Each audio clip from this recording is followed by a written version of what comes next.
Hello, welcome to Beau Hannam Guitars and Ukuleles. My name is Beau Hannam, and this is a sound sample for number 98.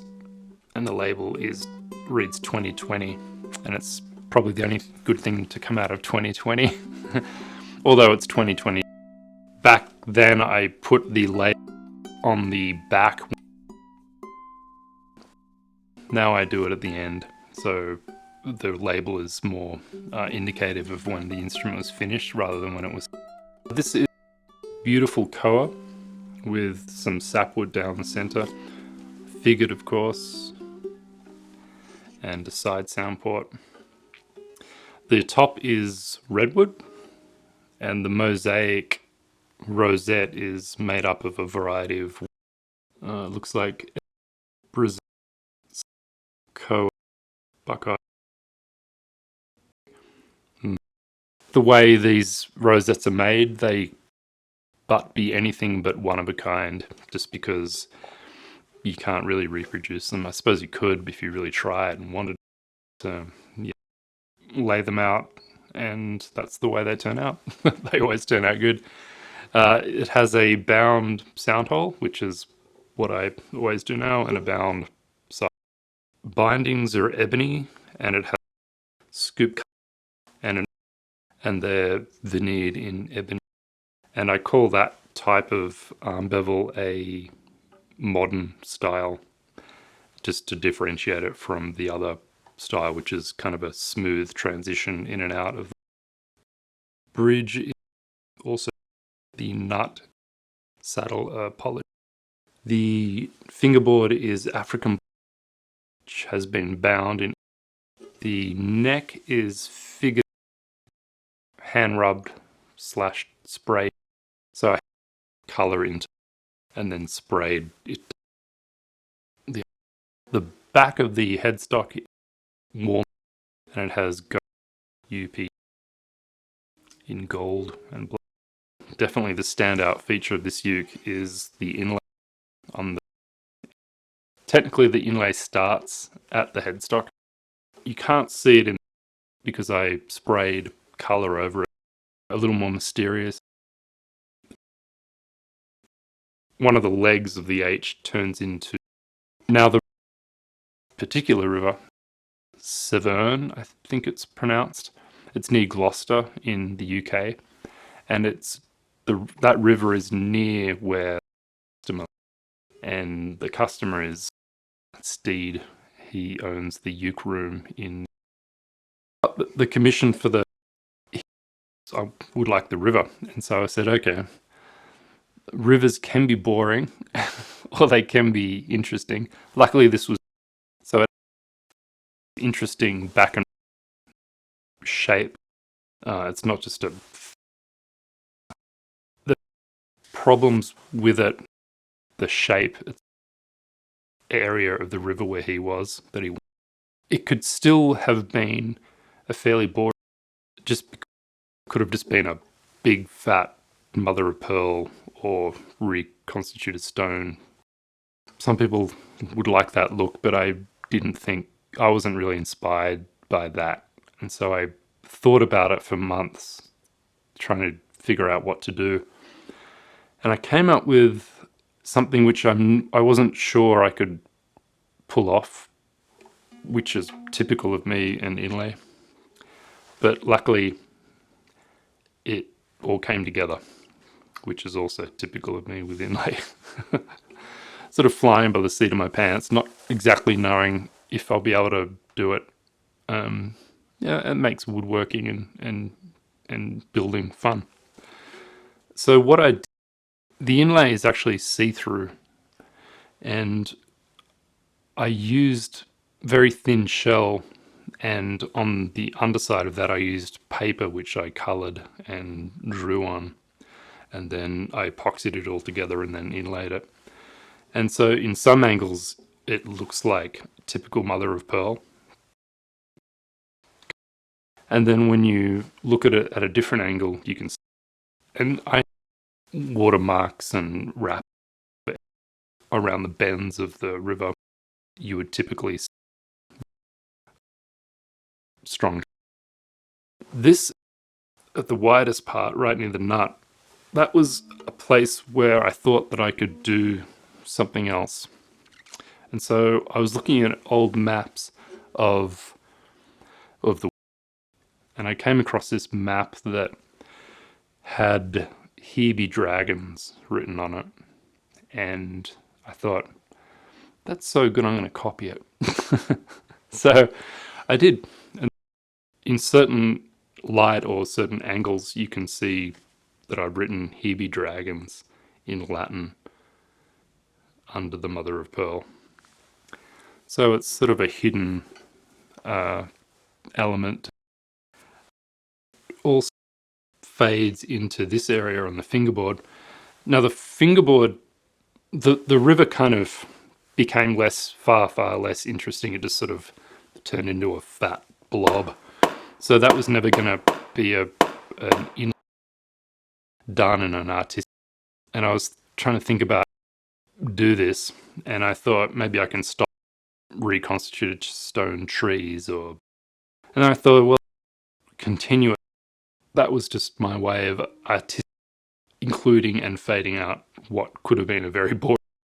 This the customer hasn't, and I'm going to ship it to him later today to Hawaii. And it'll be the first time. Hopefully he likes it. I engraved. The headstock has a here, which is a feature of mine for strength and stops your hand flying off.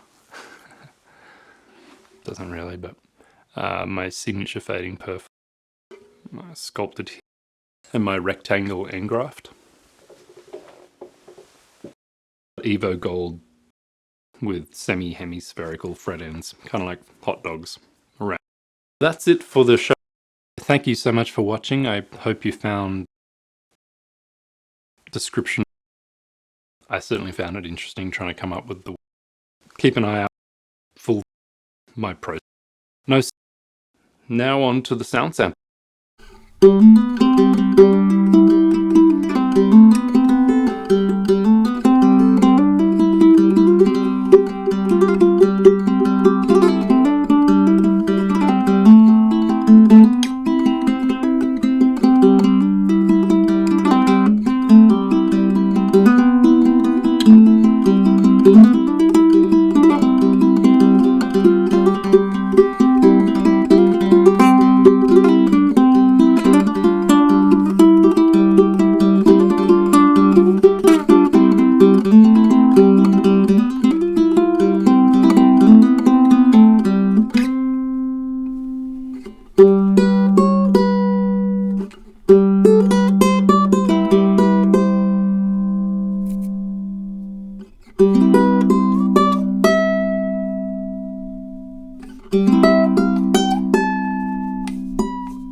So the strings I'm using are fluorocarbon Oasis Brights, low G. Enjoy.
Pick time.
Sounds really good. I can't stop playing it.